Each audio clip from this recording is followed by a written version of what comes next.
न्यायाधीश का सम्मान संविधान का। नमस्कार, आप देख रहे हैं न्यायाधीश का सम्मान संविधान का। सुप्रीम कोर्ट ने कर्नाटक हाई कोर्ट के 15 मार्च के फैसलों को चुनौती देने वाली याचिकाओं पर सुनवाई के दौरान इस तर्क पर सवाल किया कि हिजाब पहनना आवश्यक धार्मिक प्रथा का एक हिस्सा है और इस पर रोक नहीं लगाई जा सकती। जस्टिस हेमंत गुप्ता और सुधांशु धुलिया की बेंच ने काल्पनिक सवाल पूछा कि क्या शैक्षिक संस्थानों में भी इस प्रथा का पालन किया जा सकता है, जहां पहले से ही एक विशेष पोशाक या वर्दी निर्धारित है।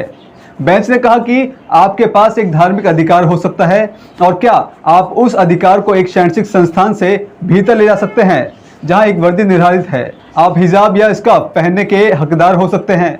क्या आप एक शैक्षिक संस्थान के भीतर उस अधिकार के इस्तेमाल कर सकते हैं जिसमें वर्दी निर्धारित हो। वरिष्ठ अधिवक्ता राजीव धवन ने कहा कि सुप्रीम कोर्ट में जज पगड़ी पहनते हैं और तिलक भी लगाते हैं। बेंच ने कहा कि पगड़ी धार्मिक पहनावा नहीं है, इसकी हिजाब से तुलना नहीं की जा सकती। याचिकाकर्ता कुछ मुस्लिम छात्रों का पक्ष रख रहे वरिष्ठ अधिवक्ता संजय हेगड़े ने अदालत के समक्ष मामले की पृष्ठभूमि बताते हुए तर्कों में हिजाब पहनने को लड़कियों की मर्यादा और गरिमा से जोड़ने का प्रयास किया। कर्नाटक के महाधिवक्ता प्रभुलिंग के नवदवी ने दलील पेश करते हुए कहा कि राज्य सरकार ने शैक्षणिक संस्थानों को अपनी ड्रेस कोड निर्धारित करने की जो अनुमति दी है उसमें कोई दोष नहीं है। उन्होंने कहा कि हमें इससे संबंधित संस्था पर छोड़ देना चाहिए। सरकार ने जानबूझकर इसे कॉलेज विकास परिषद पर छोड़ दिया है। कुछ कॉलेजों ने उडुपी में भी हिजाब पहनने पर प्रतिबंध नहीं लगाने का फैसला किया है। सुप्रीम कोर्ट ने इस पर पूछा कि क्या ईसाई कॉलेजों सहित अल्पसंख्यक संस्थानों को अपनी वर्दी निर्धारित करने की अनुमति है और क्या छात्रों को हिजाब पहनने की अनुमति है।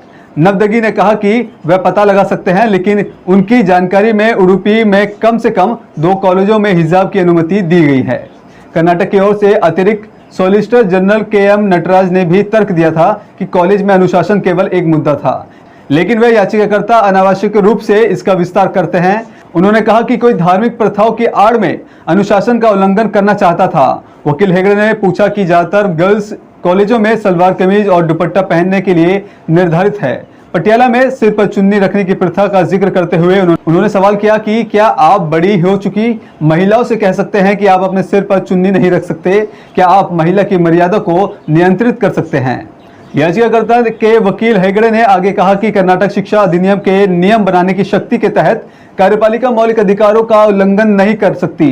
बेंच ने कहा कि हर सार्वजनिक स्थानों पर एक ड्रेस कोड होता है। उदाहरण के लिए गोल्फ कोर्स ले लीजिए। क्या कोई व्यक्ति कह सकता है कि मैं इस ड्रेस में इसका पालन नहीं करूंगा, लेकिन फिर भी मेरी वहां पहुंच होगी। सुप्रीम कोर्ट ने कहा कि सहायता प्राप्त अल्पसंख्यक शिक्षक संस्थान स्कूल कॉलेज अपनी मर्जी से शिक्षकों को नियुक्ति नहीं कर सकते। सरकार उन्हें योग्य और आयुक्त शिक्षा देती है तो उनकी नियुक्ति करनी होगी। यह फैसला सुनाते हुए सुप्रीम कोर्ट ने पश्चिम बंगाल मदरसा सेवा आयोग कानून 2008 को वैध घोषित कर दिया। कोलकाता हाईकोर्ट ने इस कानून की धारा 8, 10, 11, 12 को असंवैधानिक ठहराते हुए निरस्त कर दिया था और कहा था कि इस प्रावधान संविधान के अनुच्छेद 30(1) का उल्लंघन है। इसमें अल्पसंख्यकों को अपने शैक्षिक संस्थानों की स्थापना और उनके प्रशासन का अधिकार है। इस आदेश को पश्चिम बंगाल सरकार और कुछ उम्मीदवारों ने सुप्रीम कोर्ट में चुनौती दी थी, जिन्हें सेवा आयोग ने मदरसों के लिए नामित किया था। इसके बाद मजना हाई मदरसा आदि ने फिर से सुप्रीम कोर्ट में रिट याचिका दायर की, जिसे जस्टिस सुधांशु धुलिया की पीठ ने खारिज कर दिया। इससे पूर्व कोर्ट ने जनवरी 2020 में हाईकोर्ट के फैसलों को निरस्त कर दिया था और पश्चिम बंगाल मदरसा सेवा आयोग अधिनियम 2008 को सही ठहराया था। इस कानून के जरिए सरकार सहायता प्राप्त मदरसों में योग्य शिक्षकों की नियुक्ति कर रही है। मदरसों का कहना है कि मदरसा सेवा आयोग बनाकर सरकार ने उसके अनुच्छेद 30(1) को मिले संवैधानिक अधिकारों का उल्लंघन किया है, क्योंकि इस आयोग सरकार का अंग है और वह शिक्षकों की सूची उन्हें भेजता है। उन्हें मदरसों में पढ़ाने के लिए नियुक्त करना आवश्यक किया गया था। पीठ ने अपने फैसले में कहा कि TMAPI फाउंडेशन केस 1983 में 11 जजों की पीठ ने पाया था कि संविधान के अनुच्छेद 30(1) के तहत अल्पसंख्यक संस्थानों को पूर्ण अधिकार नहीं है। यदि वे सरकार के आर्थिक सहायता ले रहे हैं तो उन्हें सरकार के योग्यता के और उत्कृष्टता के मापदंडों का पालन करना होगा, क्योंकि शिक्षक क्या पढ़ा रहे हैं ये देखना सरकार का काम है। योग्यता और उत्कृष्टता की अवधारणा से कोई भी विचलन अल्पसंख्यक शैक्षिक संस्थानों को विभिन्न फैसलों से विचार किए गए लक्ष्यों को प्राप्त करने का प्रभावी वाहन नहीं देना चाहिए। यदि योग्यता एकमात्र और प्रशंसित मापदंड नहीं है तो अल्पसंख्यक संस्थान और गैर अल्पसंख्यक संस्थान के साथ कदम से कदम मिलाने के बजाय उनसे पीछे रह सकते हैं।